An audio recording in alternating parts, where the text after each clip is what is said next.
puedo explicar un poco gracias, es que acabo de preguntar, ¿puedo explicar un poco que quise hacer esta especie de diálogo, un poco más entrevista, porque considero que tú eres el más especialista, o al menos el que ha leído la fenomenología del espíritu de Hegel de una forma muy sistemática, ¿no?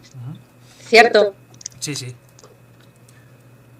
Porque si bien es verdad que Hegel es, bueno, pues uno de los filósofos clásicos pues, de mayor referencia, ¿no? De los más importantes, es verdad que ese libro, al menos, como presenta una complicación entre las traducciones, que sí, quizá claro. Hay gente que las critica. Luego también es un libro denso y largo. Y muchas personas, por ejemplo yo, conocimos a Hegel a través de Marx, en principio. A través de Marx, ¿no? A través de la lectura. ¿Cierto? ¿A ti también te pasó o sí, tú claro, empezaste? Sí, porque uno lee a Marx, por ejemplo, El Capital, claro, El Capital. Entonces uno se da cuenta del tema de la plusvalía, relación de cuota de plusvalía y todas esas cuestiones, la plusvalía, la contradicción entre fuerzas productivas y relaciones de producción, y entonces uno se da cuenta de que sí, hay una contradicción en el capitalismo, que tiene que ser superada el socialismo, ¿sí? Entonces todo el mundo pensamos nosotros, ¿sí? Cuando leímos a Marx, y teníamos la idea de que Hegel era exactamente lo mismo, y no es cierto. No es exactamente lo mismo. Sí. Porque... Como que pensamos que decía algo parecido, solo que en el plano más de la conciencia y quizá Marx en el plano de la propia naturaleza, ¿no? De la producción, exacto. Sí, sí, de la producción, sí. Marx se basa mucho en el aspecto económico, ¿no? El económico. Y entonces él hace las evoluciones dialécticas, ¿cierto? Empezando por el capitalismo, pasando por el socialismo y luego el comunismo. Ese salto de una dimensión a la otra es guiada básicamente por una teleología economicista, ¿sí? Material. En cambio, acá Hegel no. Hegel es un tipo más bien idealista, ¿no? Él busca relaciones no materiales sino ideológicas, ¿sí? Por ejemplo, cuando él habla del capítulo del espíritu, precisamente, ¿no? Que es uno de los grandes capítulos del libro, pues uno ve que el desarrollo histórico, ¿cierto?, no se da por la parte económica y material de la sociedad y la comunidad, sino desde un punto de vista más ideológico, ¿no? Entonces, la ideología es la que cambia y hace evolucionar la dialéctica en la historia. Entonces, esa es una gran... Aunque también es verdad que a veces creemos que Marx es tan materialista y Hegel tan idealista que a veces desconocemos esas partes en las que Hegel también se encarga muy profundamente, ¿no? De la economía, de las relaciones sociales. Yo diría que en Hegel también hay un estudio de la materia, pero que está incorporado a la idealidad, ¿no? Como que la materia tiene quizá como un poco en el sentido casi griego, ¿no? Como que la materia tiene también un espíritu. No sé, o que es movida por un espíritu. Bueno. ¿Cómo lo ves tú? No, yo lo veo muy por el lado de lo ideológico. O sea, materialidad es muy poca, porque por ejemplo la materialidad hay como tal en la filosofía de Hegel, empezando por el capítulo del espíritu, que habla de este desarrollo social, ¿cierto? El desarrollo de Occidente, eso hay que aclararlo muy bien, de Occidente, por medio de la idealidad, de las ideologías, de las creencias. Por ejemplo, cuando tú ves el primer capítulo de ese capítulo del espíritu que se llama, bueno, es la visión del mundo griego, ¿no? Tú ves que ahí la ideología consiste en la ley divina y la ley humana.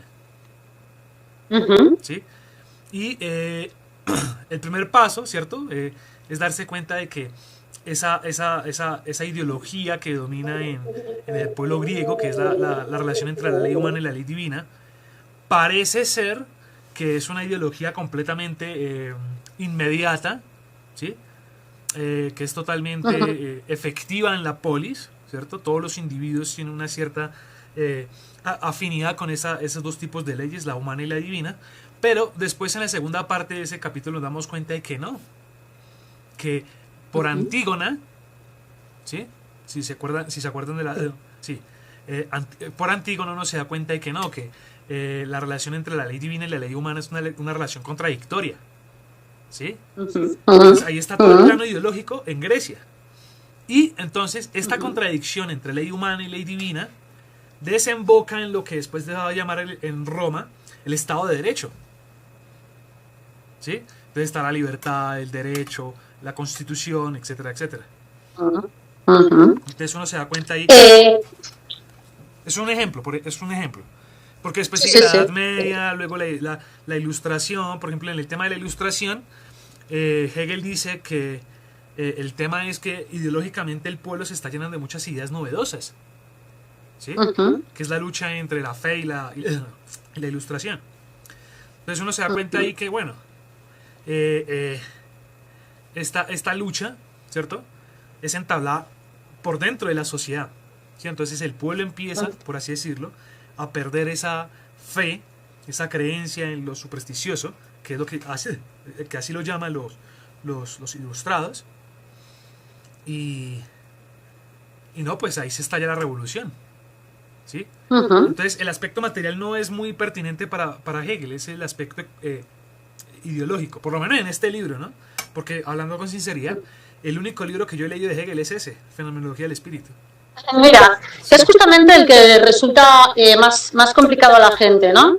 O que a lo mejor en las facultades de filosofía se estudia de una forma muy fragmentada. Fíjate que yo cuando más aprendí sobre un Hegel de primera mano y no atravesado o no filtrado por Marx, Ajá.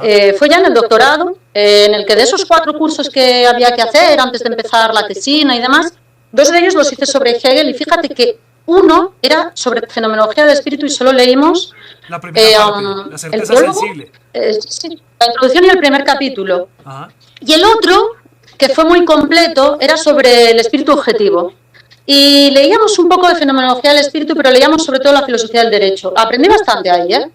Yo te quería preguntar, porque voy a rescatar una pregunta que te hice una vez, que es sobre qué va Fenomenología del Espíritu, y me contestaste algo que me gustó, me inspiró, porque me recordó también a otras cosas, ¿no? Otras referencias mías, en concreto a 2 películas, a 2001, La Odisea del Espacio, y a Entrevista con el Vampiro, 2 películas que me encantan. ¿Por Uy, qué esto? entrevista con Porque el me vampiro es dijiste buena. que Sí, es buena. sí, Sí. y no sé si te resonarán con él, como que Fenomenología del Espíritu era una historia de la conciencia, Sí, claro. una historia del viaje de la conciencia. Ujú. Entonces me gustaría que lo habláramos en esos términos para ver un poco, para lanzar también al resto de las personas y para animarlos a la lectura como un contexto general o una visión general de ese libro. Me parece muy bonito verlo así, como la historia de la conciencia.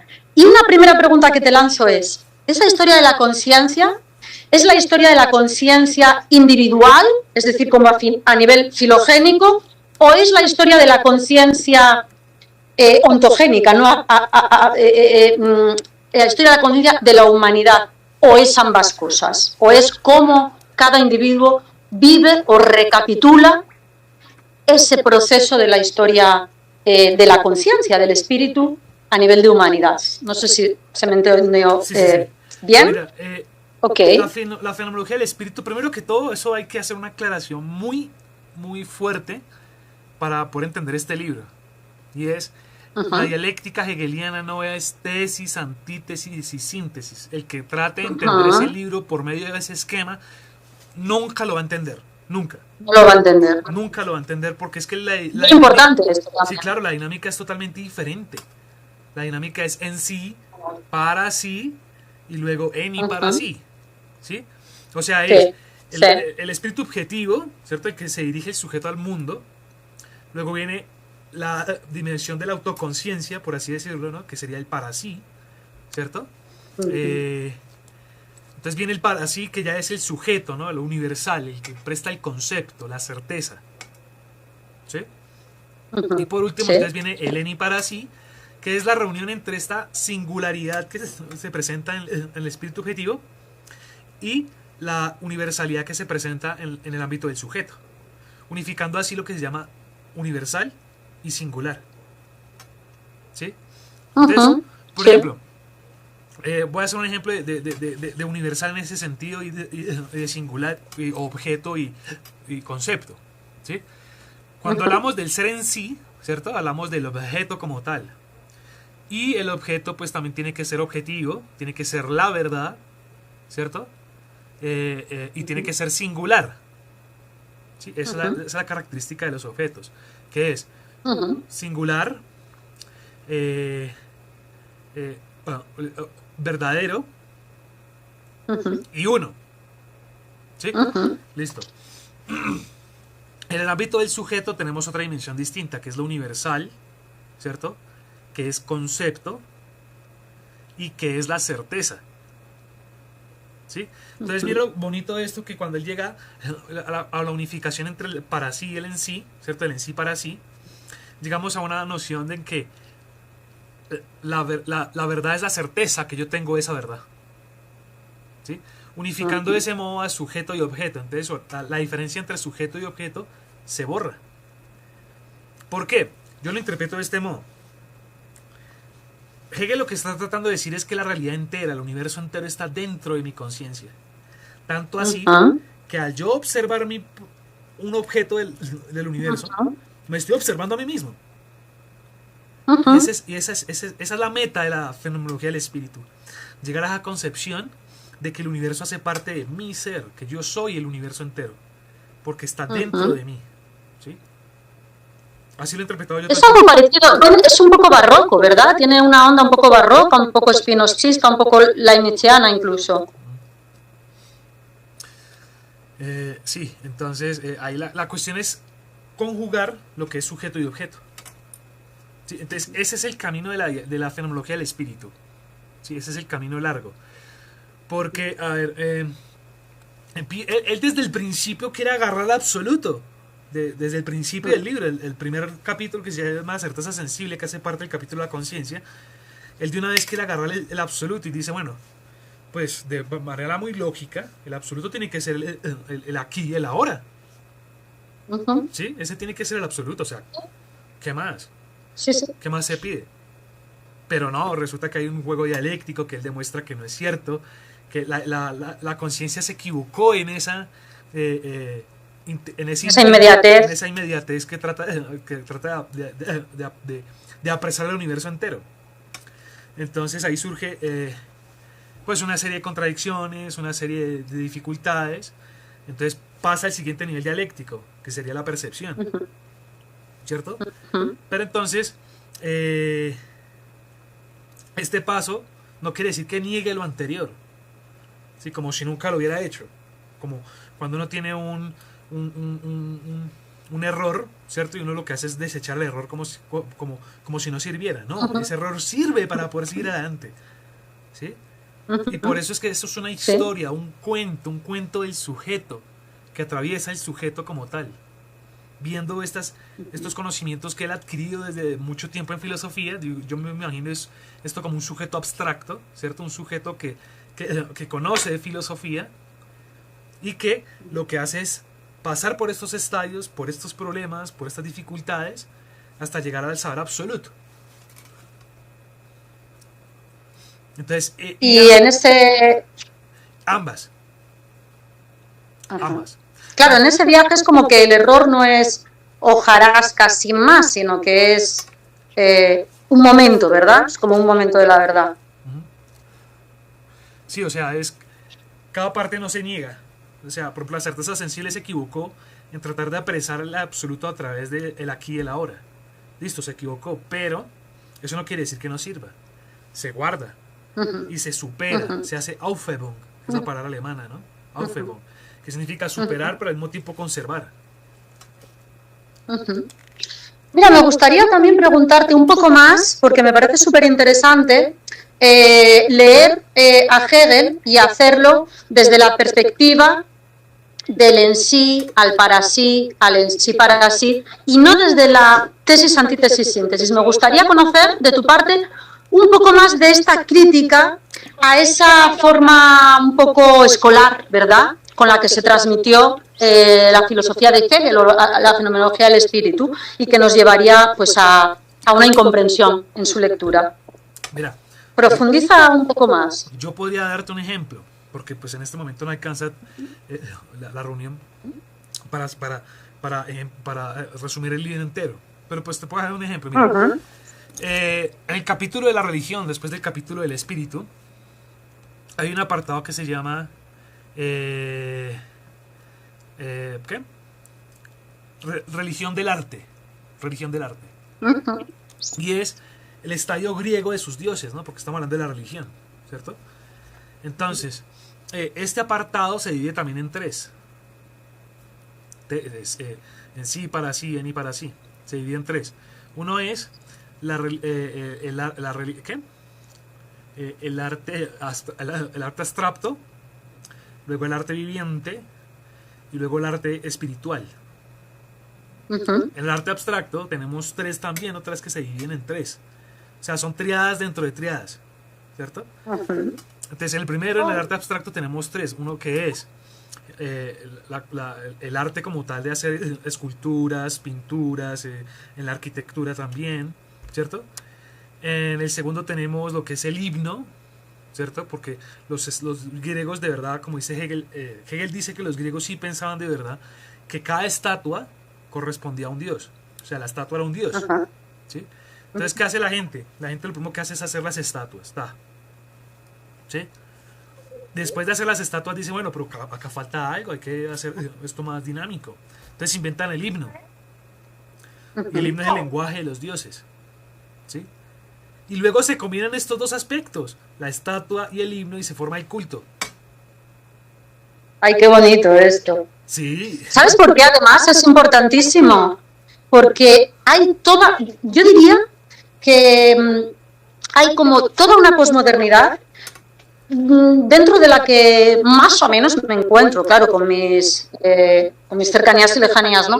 Pero si se le puede criticar algo a partir de esta lectura que tú nos estás amablemente brindando, es que hay toda una crítica de Hegel mal fundamentada, porque se fundamenta en lo que sería una crítica a la dialéctica, a una dialéctica en la que cada paso anula al anterior. Exacto, eso ¿no? es cierto. O cada dos pasos anula al anterior, cuando en realidad no está diciendo esto Hegel. Es muy importante pararse aquí. Sí. Sí, es que... Bueno, pues... Dime. No, sí, es que por eso está la palabra alemana clave ahí es Aufhebung. No sé cómo se pronunciará bien. Yo no sé muy bien alemán, no se pone en alemán. Pero bueno. Bueno, Aufhebung es la palabra clave, ¿no? Entonces es negación, pero también es superación, pero conservación. ¿Sí? Ahora, hay un aspecto muy importante en la fenomenología del espíritu, y eso sí quiero decirlo de una vez porque eso genera mucha confusión y casi nadie entiende por eso, porque la palabra negación Hegel la utiliza de muchos modos. ¿Sí? Negación puede ser superación y conservación. Negación puede ser superar y no conservar. Negación puede ser diferenciación. Cuando, por ejemplo, esto lo aprendí de Sartre. Sartre en el Ser de la Nada dice, por ejemplo, que es la realidad humana la que pone la diferencia en el ser en sí, en el mundo. Porque el mundo es indiferenciado por sí mismo. Pero la conciencia introduce la nada para poder decir, este perro no es este gato. Y hacer una distinción. Entonces, por ejemplo, dice, la Trinidad es una negación, está atravesada por la negación. ¿Sí? La Trinidad está atravesada por la negación. ¿Qué quiere decir eso? Que Padre, Hijo y Espíritu Santo son distintos, pero al mismo tiempo no están atravesados por esa negación. Entonces, en ese sentido, son lo mismo. Entonces, bueno, de hecho, yo creo que en Marx también se recoge de esa ley de la dialéctica, que es la negación dialéctica de Hegel, se recoge justamente esta diferenciación entre lo que es una negación mecánica, que es una anulación, ¿no?, de lo anterior, lo que es una negación dialéctica, que sería solo negar lo que dentro de una unidad niega, como por ejemplo, a mí siempre me gusta explicar la crítica de la propiedad privada en Marx de esta manera, ¿no? Él no critica de la propiedad privada todo, sino que critica de la propiedad privada eso que niega. La propiedad privada se llama así en la medida que niega la propiedad a otros. Ah, claro. Claro, entonces lo que niega de la propiedad privada no es la propiedad en sí misma o el poder hacer uso, sino eso que, digamos, obstaculiza un desarrollo. Por ejemplo, algo que está muy interesante es ver, claro, la negación dialéctica del capitalismo en el momento en el que el capitalismo, a propósito de su propia ley de mercado, se obstaculiza, ¿no? Y ahí empieza como la tasa decreciente de ganancia. Por ejemplo, tenemos desde hace... Claro, tenemos desde hace años una vacuna para la caries, pero no se comercializa porque resta ganancias a otro tipo de... O sea, es decir, en el momento en el que un sistema mismo se obstaculiza a... Vale, continuamos. Yo quería hacer como una propedéutica de lo que Hegel está hablando en ese momento, ¿no? Por ejemplo, ya hablé de la palabra negación, ¿cierto? Pero, por ejemplo, la palabra universal también tiene muchas connotaciones. ¿Sí? Porque puede ser universal en el sentido de concepto, ¿cierto? Puede ser universal en el sentido de la totalidad indiferenciada, ¿cierto? O puede ser universal en el sentido de la comunidad. ¿Sí? Claro, que hay una multivocidad que es muy importante tener en cuenta.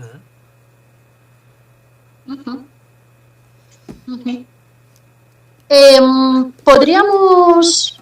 yo estoy tratando todo el rato de que esto sea pues una invitación, ¿no?, a la lectura. Tú también, ¿verdad? La lectura de Fenomenología del Espíritu. No, podríamos... para que discutamos estos asuntos y descubramos más cosas del libro. Claro. Más cosas que podrían permitir o que podrían ser pedagógicas, didácticas para esta invitación. Por ejemplo, ¿verías dentro del libro una diferenciación de partes? Solo es una pregunta, puede ser que no.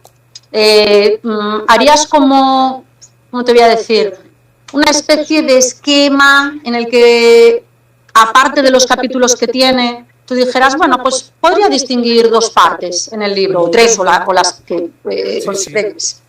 Sí, yo podría distinguir dos partes en el libro.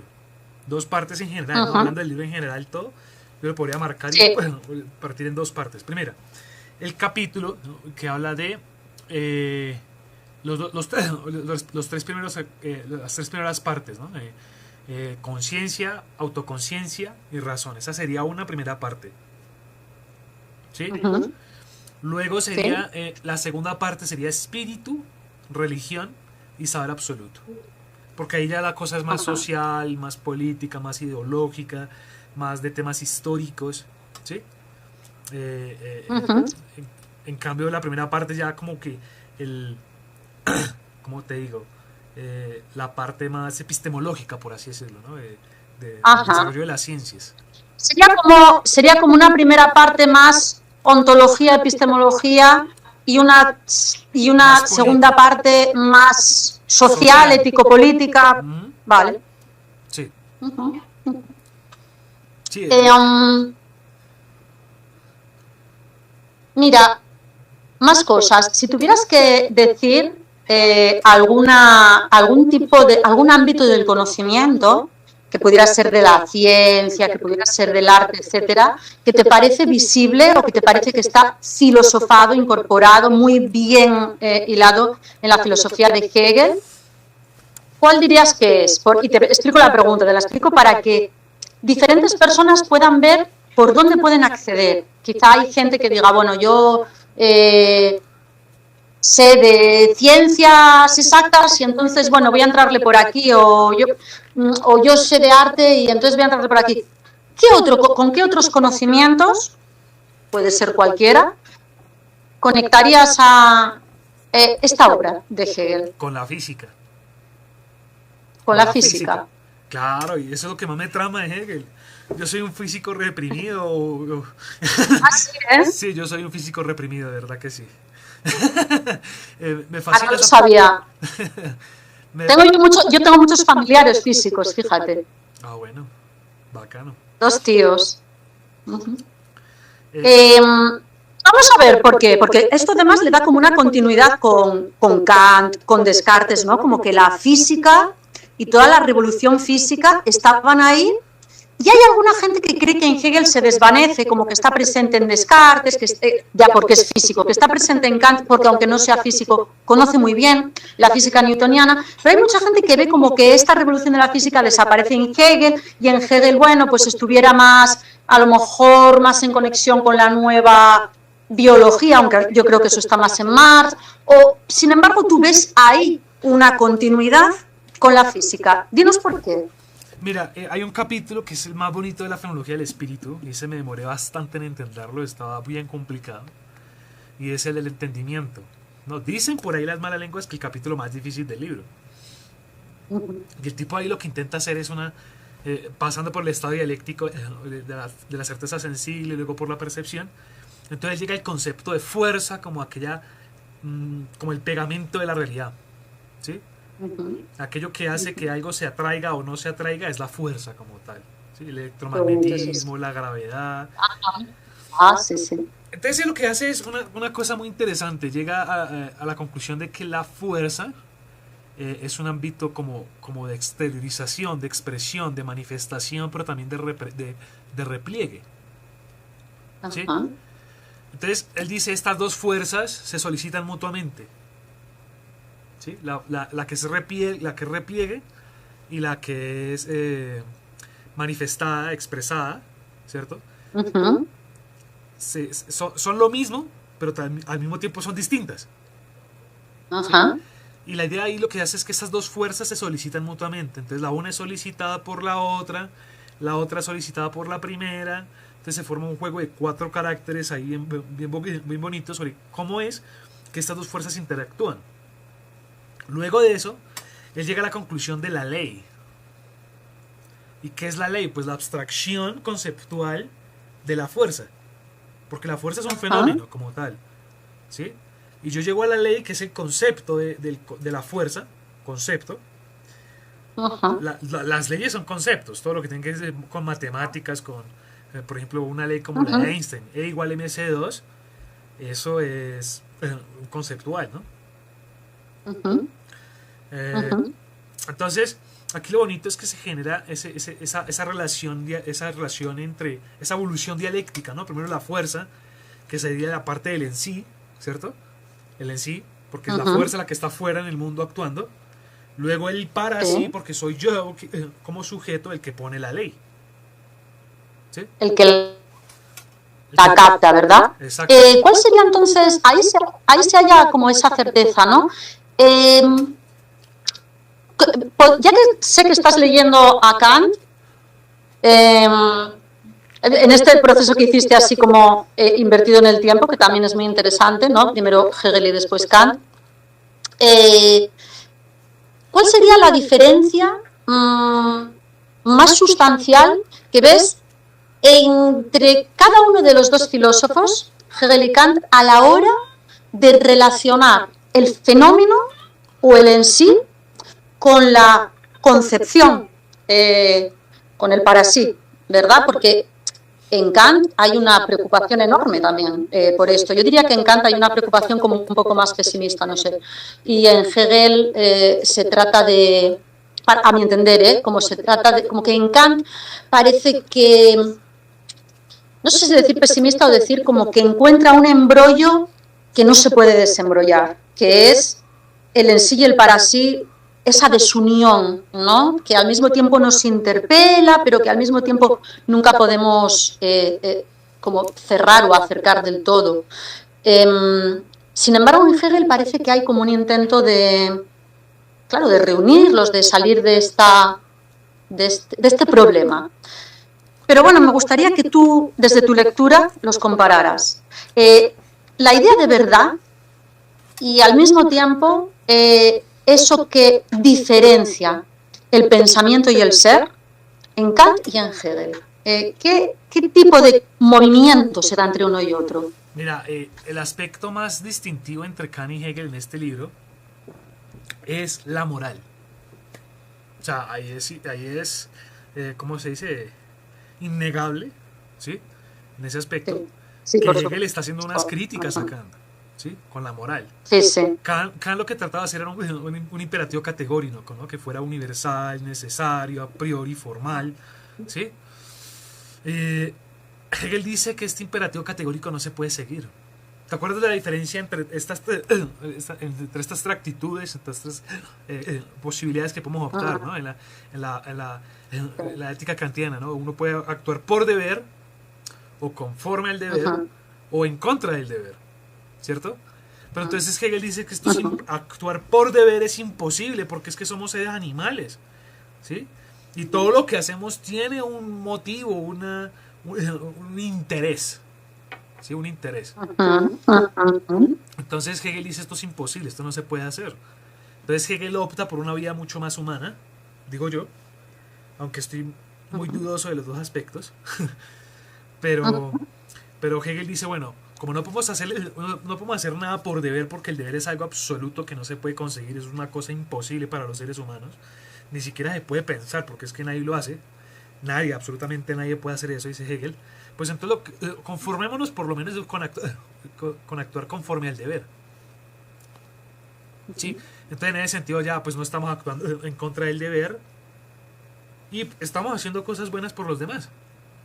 ¿Sí? Ujú. Además Ujú. que Hegel defiende mucho el tema de la utilidad. Resulta que una de las Ujú. premisas fundamentales de la ilustración era que todos los objetos que están en la naturaleza sirven para nuestra disposición y nuestros deleites. ¿Sí? Y la Yo eso siempre lo pienso como algo que es rarísimo, ¿no? Como que, bueno, luego después de que lo expliques lo digo. Entonces, en ese sentido, para Hegel es importantísimo el concepto de utilidad, ¿no? Entonces, los hombres son útiles unos para otros, ¿sí? Ujú. En ese sentido, entonces, la gente hace parte de lo que él llama una tropa de utilidad general, lo llama. Es una tropa de utilidad, Ujú. todos sirviéndose unos mutuamente a otros. Entonces, por eso Hegel defiende el concepto de estar conforme al deber, no por deber.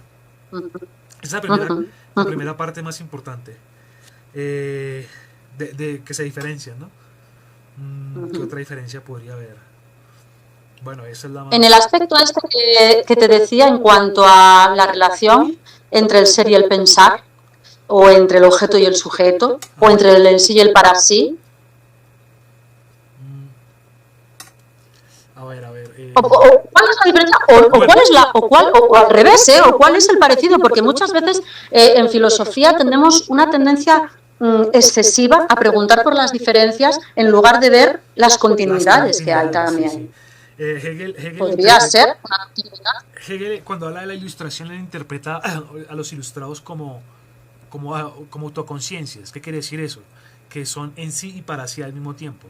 Que promulgan una filosofía en la cual el en sí es al mismo tiempo un para sí. ¿Por qué? Por el idealismo que ellos mantenían. Sí, en la ilustración, en el movimiento ilustrado, había muchos idealistas. Idealistas de corte grande. Pues, Sí. y entonces estos idealistas promulgaban una visión epistemológica del mundo en la que hay un en sí que es al mismo tiempo un para sí. Porque el, la, el objeto está contenido en la conciencia misma. ¿Sí? Entonces, objeto contener la conciencia misma, eso quiere decir que el en sí es para sí. ¿Sí? Sí. Que es, También, por ejemplo, mira, un filósofo muy hegeliano, a mí me parece que ayuda también en esta lectura, tanto para leer a Kant como a Hegel, que es Lukács. Lukács, claro, en Historia y Conciencia de Clase, lo que entiende es que es el proletariado quien, quien resuelve, digamos, esa, vamos, voy a decirlo entre comillas, esa contradicción, porque el proletariado es un objeto, es un en sí, quiera o no, ¿no? Dentro del mundo económico, es tratado como objeto, vamos a decir. Es cosificado, pero justo esa cosificación le permite entender, o sea, le permite como esa empatía con la cosa, ¿verdad? Que otros no pudieran haber a lo mejor alcanzado. Entonces también me parece una manera bonita de entender a Hegel y diferente, ¿no? A claro, otras con el tema de críticas. la dialéctica entre el amo y el esclavo.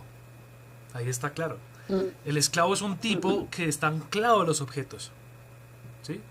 Él conoce lo singular, no conoce lo universal, porque siempre están, por ejemplo, que estoy produciendo acá este encendedor, ¿cierto? Entonces que tengo que ponerle acá el tornillo, que tengo que ponerle acá la otra cosa, está pegado a lo singular, mientras que el amo, ¿cierto? Es el que domina todos los productos del siervo van a parar a manos de él. ¿Sí? ¿Por qué? Pues porque él es el que domina. ¿Sí? Entonces él no se pone a pensar cómo funciona cada cosita, sino que simplemente la utiliza. Cuando ya se acaba, la desecha. Entonces él está despegado a lo universal. ¿Sí? Mientras que el esclavo está pegado a lo singular. Ahora, lo bonito de Hegel es que hace como. Él es muy, ¿cómo se dice? Optimista, ¿no? Porque él ve. Sí, también lo creo. Sí, porque ve que cuando el esclavo intenta, pues, hacer sus cosas, ¿no? Él se intenta liberar de algún modo. ¿Y cómo lo logra? Mediante el pensamiento. Entonces ya con el pensamiento él se libera. Entonces nace el estoicismo, el escepticismo, la filosofía como tal. Está bonito porque también podríamos decir que Hegel es el filósofo del optimismo, ¿eh? El filósofo del optimismo. Sí, y es más, según lo que tú estás diciendo, en el que estás presentando un Hegel que no es esa dialéctica escolar que muchas veces nos venden, pienso en algo más incluso, que es el filósofo del optimismo, sin que necesariamente se reduzca ese optimismo a la idea de progreso, que está bien pasada de moda, pero que yo creo que no está tan, o sea, que también es un error, para mí creo que también es un error leer a Hegel como un filósofo del progresismo, como un filósofo que entiende que como que mágicamente todo mejora, ¿no? Como que en cada tiempo todo es mejor que no piensa de ese modo. el anterior. Es más, ¿Verdad que no, verdad? No, es más, por ejemplo, él dice que la enajenación, o sea, haciendo un paralelo, él dice que la enajenación es un proceso necesario para el desarrollo de la humanidad. Y incluso además, él está viendo, por ejemplo, lo que explicaste del esclavo, él no está viendo solo que ese esclavo se va a liberar en la historia, en una historia de progreso, sino que ya es libre en la medida en que piensa. En la medida en que piensa, exactamente.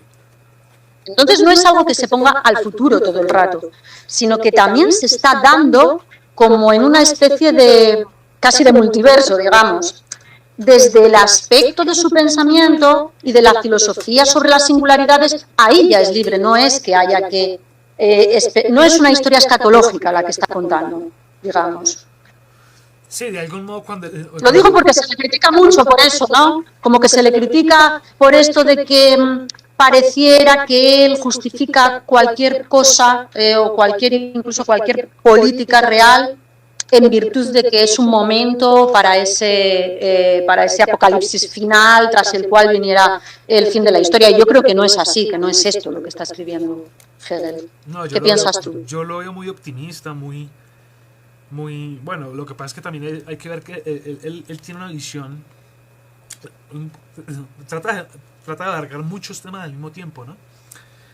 Entonces como que yo siento que como que le van quedando cosas suelticas, como que acá faltó que me explicaras esta parte mejor. pero no, el libro es maravilloso. Bueno, así da lugar a que las pensemos, ¿no? Sí, como decía mi padre, que en paz descanse, siempre que tú lees un libro y lo vuelves a leer, vuelve a encontrar cosas. Así, sencillo. Sí. Y este libro pues es un trabajo de años. Vamos a ver un poco más, para las personas que a lo mejor les gustaría encontrar en la fenomenología del espíritu de Hegel, algo de psicología también. Vamos a hablar un poco, si te parece, sobre la subjetividad, sobre la historia de la conciencia, vivida, ¿no? Vivida por el individuo. Sí, mira,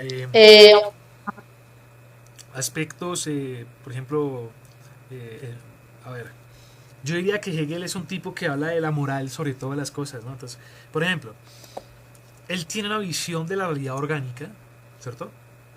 Una visión del orgánico, en la que él admite que todo lo orgánico es libre, de algún modo. ¿Sí? Porque la razón observante intenta captar en la naturaleza que observa leyes.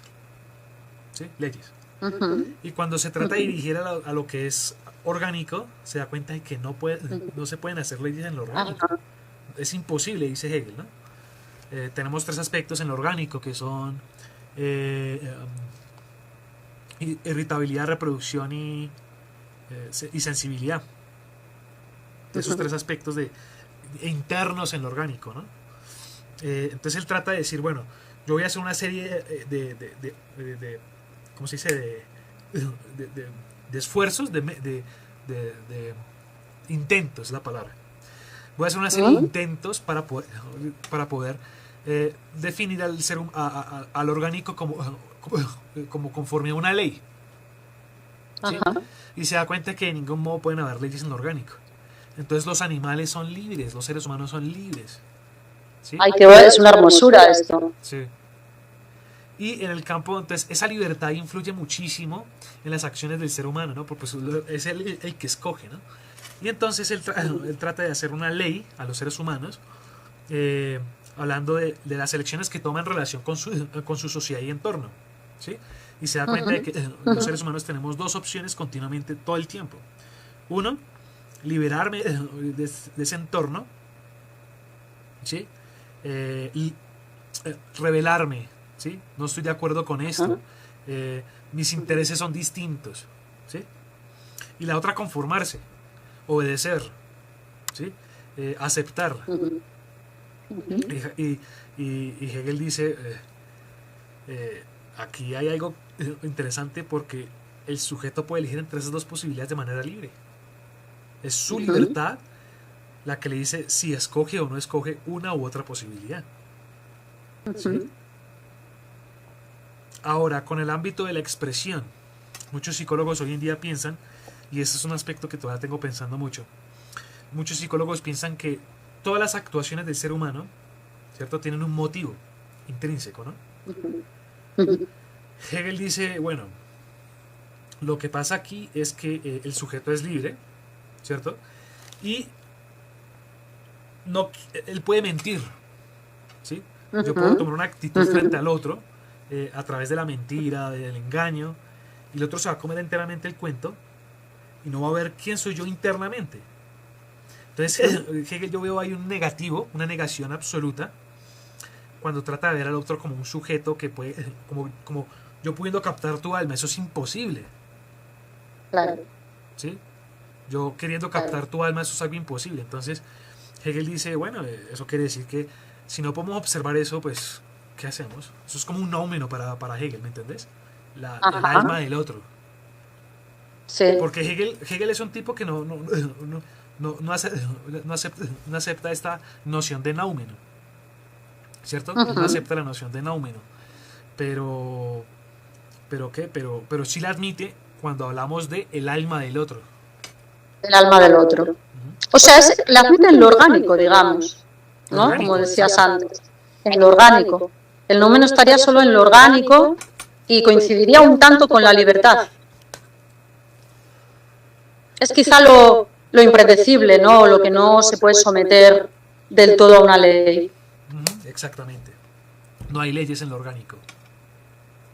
No hay leyes. Aquí es donde aparece ese romanticismo también de Hegel, ¿no? ¿Cómo se dice? Esa influencia de la biología de la época, también de las teorías de la recapitulación, de Haeckel, que a mí me encantan, esa biología que empezó con la embriología y con cómo un embrión, cuando va creciendo, decían, es como que va pasando por todos los aspectos o va como reconstruyendo todos sus ancestros, ¿no? Sí, sí, sí. A que sí, y también en esta otra cosa, ¿no? En el romanticismo está esta ruptura un poco no con la física, pero sí con el mecanicismo físico, ¿no? Y aparece lo biológico, y por tanto, imagínate en Goethe, ¿no? Que además se conocen con Hegel, Imagínate en Goethe que es como el reinado de lo biológico y de toda la libertad y de toda la tragedia y de todo lo inesperado. Y de todo lo que no se puede hacer ley, pero al mismo tiempo esto lo inspiraba, yo digo a Goethe, por ejemplo, pero a tantos otros, ¿no? Hacer ciencia, hacer una ciencia muy estética, ¿no? Con esas teorías de los colores, por ejemplo. Es decir, esa ciencia que la leías y era tan preciosa como la literatura.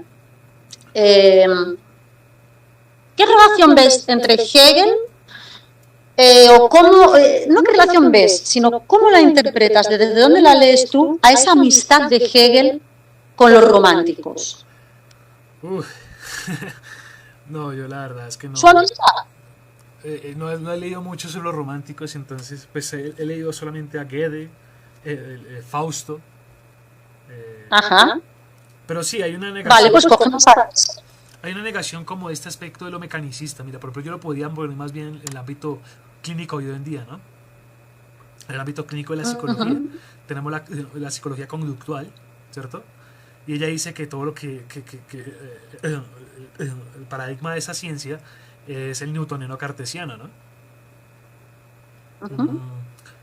Entonces, ese paradigma me parece, pues Hegel diría, es absurdo. Es absurdo tratar lo orgánico desde un punto de vista mecánico. Desde un punto de vista mecánico. Es imposible, dice Hegel. Porque hay unos aspectos internos en el animal que no podemos percatarnos de esos aspectos internos. Entonces, yo diría más bien ahí el rechazo del mecanicismo, de la conducta en el orgánico. Bueno, como llevamos ya un tiempo, te voy a hacer la última pregunta, que quiero que sea también que dé lugar a que tú puedas hablar y escoger libremente. Y para eso te voy a preguntar por el pasaje que más te atrapó de la fenomenología del espíritu, el pasaje que más te enamoró. Sí, el entendimiento. El entendimiento donde habla de y fuerzas y leyes. Donde habla de fuerzas y leyes. Uf, bellísimo. Me dejó muy... Sí, es que la verdad... Sí. La fuerza y la ley. Sí, como te digo, yo soy un físico reprimido. Entonces, ¿sí? eso me tramó muchísimo y me elevó el corazón. Yo no sé por qué, o sea, como que...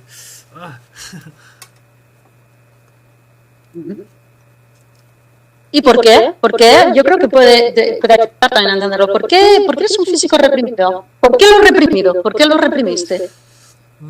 Porque yo me di cuenta antes de estudiar filosofía que la física no me iba a responder todas las preguntas que tenía. Ajá. Pero soy bueno en matemáticas. Entonces, sí. Por eso digo... Pero encontraste que, mira, te voy a decir una cosa que no sé si te resonará o no.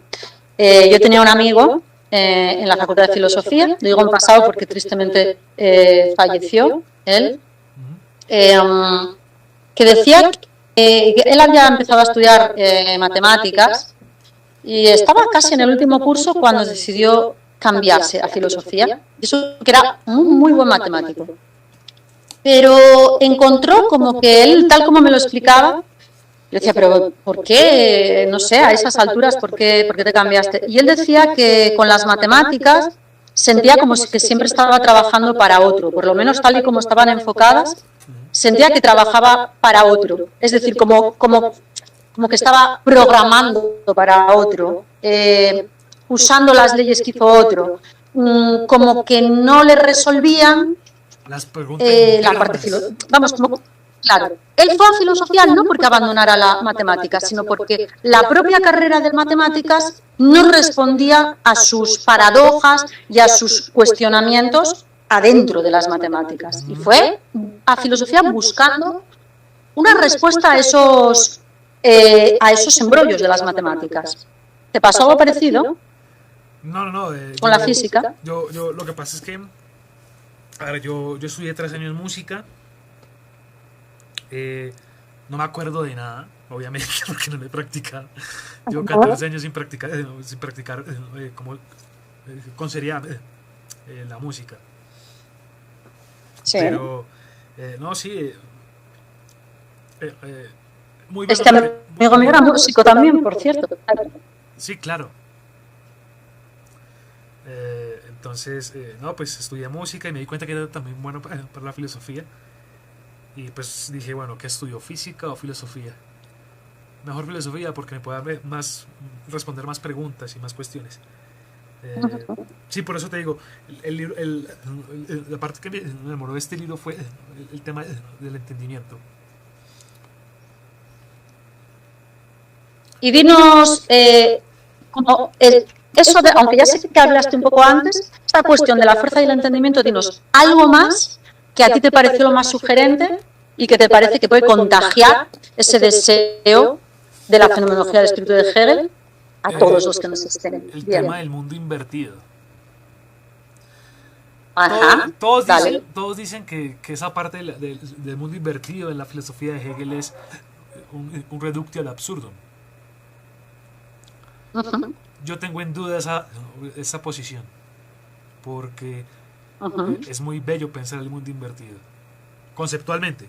De pronto en la realidad no tenga nada que ver, de pronto, pero conceptualmente es bellísimo. O sea, es hermoso. ¿Y cómo aparece en Hegel? ¿Cómo contextualiza el mundo invertido? ¿En qué punto de su filosofía aparece? ¿Y qué nos ayuda a pensar el mundo invertido? Cuando él se da cuenta de que la diferencia entre fuerza y ley, ¿cierto? Él se da cuenta de que son lo mismo, pero al mismo tiempo son distintas. ¿Sí? Son lo mismo porque la ley expresa lo que es la fuerza como tal. Pero al mismo tiempo es solamente una nomenclatura, unos símbolos. ¿Sí? Entonces la ley y la fuerza son lo mismo, pero al mismo tiempo se diferencian, ¿no? En ese mismo juego tú pones un paréntesis entre fuerza y ley y te das cuenta de que ese paréntesis también se diferencia a sí mismo. Es lo contrario de sí mismo. En ese sentido, el mundo invertido es lo contrario de este mundo, pero al mismo tiempo es lo mismo. Es lo mismo, y lo explica o lo trata de explicar, digamos. El mundo invertido hermoso. El mundo invertido es lo contrario de sí mismo. Y lo mismo. De sí mismo. ¿Y cuál es sí mismo? El mundo real. Claro. Entonces ahí se desdobla, ¿no? Como que el mundo invertido y el mundo real, los dos son lo mismo, pero al mismo tiempo son distintos. Es bellísimo. Es bellísimo. Es bellísimo, lo es. Y solo por esto ya debería todo el mundo ponerse a ver la fenomenología del espíritu. Qué bonito, ¿no? Sería volver otra vez, bueno, tantos y tantos, los grandes filósofos después de Hegel, yo creo que los grandes filósofos casi todos hicieron sus tesis doctorales sobre Hegel, ¿no? Casi todos. Incluidos los postestructuralistas, etcétera. Qué bonito sería seguir hablando de Hegel y seguir interpretándolo, ¿verdad? Porque hace mucha falta seguir interpretándolo y dejando a un lado algunos prejuicios y algunas malas lecturas, pues eso, procedentes de esa escolarización que afectó mucho a algunos filósofos y a Hegel especialmente. Así que yo creo que con esto la sesión de hoy la podemos cerrar porque me pareció muy enriquecedora, ¿no? Al menos a mí, yo creo que a todas las personas que estén ahí en ese iniciarse en Hegel o retomarlo desde otro punto, creo que ha sido muy, muy bonita y muy nutritiva. Listo. ¿Te parece? Sí, fue chévere. Pues nada, la publicaremos en breve y nada, me encantó hablar contigo al respecto y espero que sea mutuo. Listo. Y en breve podemos hablar de Kant en otro momento porque sé que estás con ello. ¿Te parece? Sí, listo.